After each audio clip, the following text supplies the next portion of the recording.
Bueno, aquí está el libro, primero, Cuba en la era de Raúl Castro, pero muchísimo mejor todavía, vamos a tener la oportunidad de conversar directamente con el autor del libro, porque el profesor Carmelo Mesa Lago está con nosotros. Bienvenido. Encantado de estar aquí.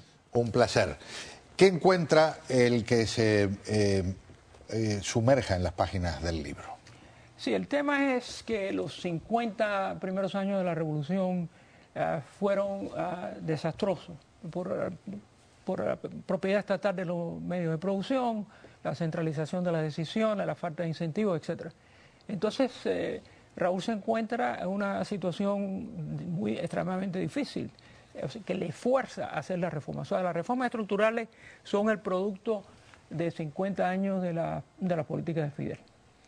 Y yo considero que las reformas están bien orientadas, son reformas hacia el mercado. Claro, son reformas muy modestas cuando uno las compara con las de China o la de Vietnam, que van muchísimo más allá. Pero son reformas bien orientadas. El problema que tienen las reformas es que por un lado se da un paso positivo, sea por ejemplo el despido de más de 1 millón de trabajadores que no son necesarios en el sector estatal, lo cual requiere a su vez crear empleo en el sector privado, cuenta propia, cooperativas de servicios y no agrícolas, etcétera.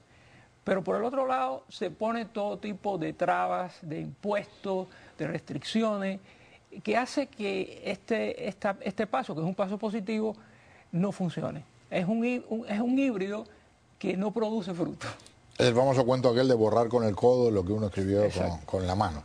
Mencionó China y Vietnam y me lleva a un territorio fascinante porque el país más poblado del mundo decide que sí se van a mantener con el cuento del comunismo desde el punto de vista del manejo central, pero la economía es de mercado básicamente, o ha avanzado mucho en esa dirección. Claro, es una economía de mercado socialista o socialismo de mercado, pero el sector privado es el sector más dinámico de la economía que va avanzando. El motor. Es el motor. Vietnam dejó sangre por todo el territorio en la batalla contra el territorio con Vietnam del Sur en aquel momento y obviamente con Estados Unidos, y sin embargo dicen la realidad es lo más práctico es irnos por el lado de la economía de mercado.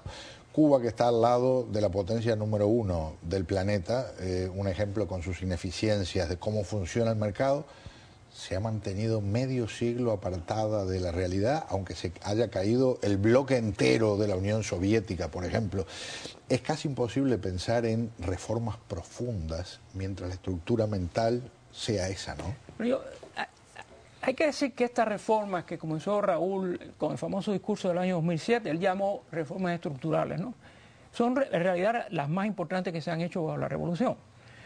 Uno puede encontrar problemas, como yo los analizo en el libro, ¿verdad? Pero no hay que perder de vista que esto puede ser el inicio de un proceso más largo. Ahora, en la comparación con los dos países asiáticos es muy importante. Por ejemplo, Cuba, una de las reformas que yo considero más trascendentales, que se relaciona con la agricultura, es el llamado usufructo, que consiste en que el Estado tenía 2.6 millones de hectáreas ociosas, o sea que no estaban en producción, y decidieron que van a entregar esas hectáreas a individuos, también pueden ser cooperativas, etcétera, pero hay como 174.000 usufructuarios que han recibido la tierra. Ahora, ¿qué diferencia hay entre eso y lo que hicieron las reformas agrarias de China y de Vietnam? Bueno, en el caso de Cuba se da un contrato de usufructo por 10 años, que es renovable otros 10, siempre que el usufructuario venda parte de la cosecha al Estado a un precio que fija el Estado por debajo del precio de la oferta y la demanda, o sea, un precio inferior, con lo cual está perdiendo. Eso es lo que se llama en Cuba el acopio. El Estado en cierta forma influye en qué es lo que va a sembrar. Le compra parte de la producción a un precio muy bajo. Por el contrario, en China y en Vietnam no se hicieron contratos con un periodo fijo determinado, sino son contratos indefinidos. Y el productor, que es privado, sea un individuo o una familia, decide qué sembrar, a quién vender y fija el precio. Entonces, eso transformó a dos países que históricamente habían padecido de hambrunas periódicas en autoabastecedores de alimentos y además exportadores. Vietnam exporta a Cuba 500.000 toneladas de azúcar, de arroz, que es la mitad del consumo de Cuba. Si Cuba siguiera ese tipo de política, o sea, si avanzara en el proceso, podría ser lo mismo. Ahora, permítame preguntarle si las modificaciones de la política migratoria y el permiso para que más de 100.000 personas tal vez puedan volver a Cuba, ¿no es en realidad también una reforma económica? Bueno, porque es una búsqueda de divisas. Yo creo que hay razones políticas y que hay razones económicas. La razón política es que siempre que ha habido una situación difícil en Cuba, se abren las puertas de una forma u otra, llámese Mariel, llámese los botes. Ahora eso es mucho más difícil, entonces esto es una salida, digamos, legal. Pero eso tiene implicaciones políticas. Por ejemplo, acabamos de oír que le han dado una visa para que Giovanni Sánchez pueda salir de Cuba. Eso es muy importante. Pero hay implicaciones económicas también, porque esas personas que van a salir, por cierto, el año pasado se estima en más de 500.000 los cubanos americanos que fueron a Cuba. O sea que eso implica una entrada considerable de divisas.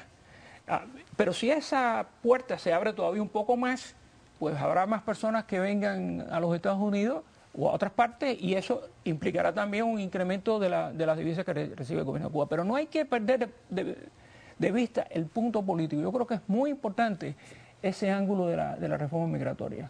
Y al mismo tiempo han pasado los años, ya estamos a más de medio siglo del comienzo de esta dictadura, y se cae el bloque soviético. Por ejemplo, llega el famoso periodo especial, que pasaron un hambre tremendo. Tengo compañeros acá que me cuentan cómo adelgazaron a la fuerza en esa etapa. Y ahora existe un riesgo de que eventualmente se levante el muro de Caracas en vez de que caiga, ¿verdad? Que haya algún cambio en ese sistema.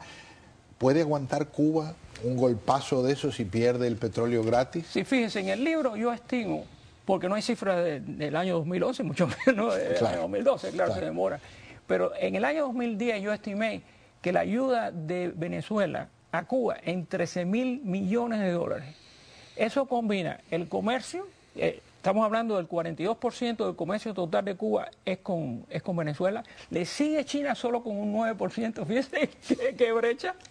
Pero además de eso, lo más importante es que Venezuela le paga a alrededor de 40.000 profesionales cubanos más de 5.000 millones de dólares al año. 5.000 millones de dólares. Y por último, inversión directa, alrededor de 1,5 billones en ese año. O sea que estamos hablando de 13.000 millones de dólares en un año. En el punto mejor de las relaciones de Cuba con la Unión Soviética, estábamos hablando de 6.000 millones de dólares. Estamos hablando más del doble más ahora. Del doble. Claro que hay que un poco... Claro, hay que ajustar por inflación, etcétera, ¿no? Sí. Pero aún así es una dependencia enorme. Ahora, ¿qué pasa si eso se termina? Será un segundo periodo especial. Yo creo que la crisis va a ser muy fuerte, pero hay algunas cosas que hay que tener en cuenta. Por ejemplo, en el año 89, antes de la crisis, el 90, el 93, prácticamente no había turismo extranjero en Cuba, era muy poco. Ahora estamos hablando de ingresos muy considerables. Cuba no producía petróleo. Cuba está claro, todavía el 60% es de lo que le manda Venezuela, pero no es totalmente como lo había entonces. Hay más comercio que lo que había en aquel. De manera que sí, va a haber una crisis fuerte, pero yo pienso que los efectos van a ser menores que lo que había antes. Profesor, un privilegio tenerlo aquí. Muchas gracias por la invitación. El libro del profesor Carmelo Mesa Lago, Cuba en la era de Raúl Castro, que será presentado formalmente aquí en Miami esta semana. Con esta carátula abrimos una pausa y regresamos para redondear nuestra edición de A Fondo.